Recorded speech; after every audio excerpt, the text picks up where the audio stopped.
Welcome to this Made for Success Studios production. The audio you are listening to is designed to give you hours of entertainment.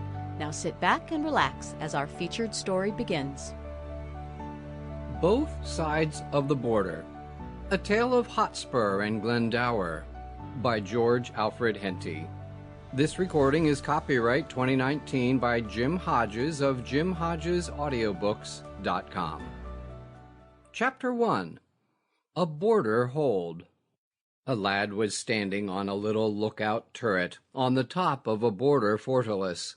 The place was evidently built solely with an eye to defense, comfort being an altogether secondary consideration. It was a square building of rough stone, the walls broken only by narrow loopholes, and the door, which was 10 feet above the ground, was reached by broad wooden steps, which could be hauled up in case of necessity, and were, in fact, raised every night. The building was some 40 feet square.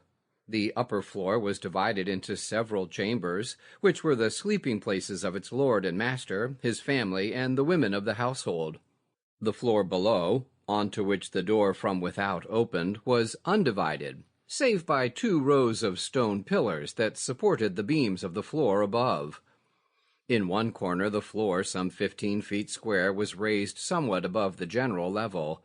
This was set aside for the use of the master and the family.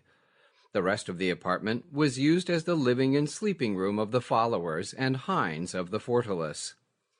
The basement, which, although on a level with the ground outside, could be approached only by a trapdoor and ladder from the room above, was the storeroom, and contained sacks of barley and oatmeal, sides of bacon, firewood, sacks of beans, and trusses of hay for the use of the horses and cattle, should the place have to stand a short siege. In the center was a well. The roof of the house was flat, and paved with square blocks of stone. A parapet 3 feet high surrounded it.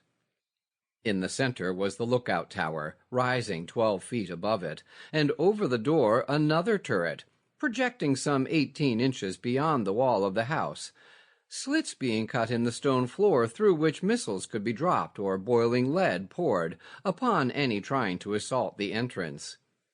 Outside was a courtyard, extending round the house.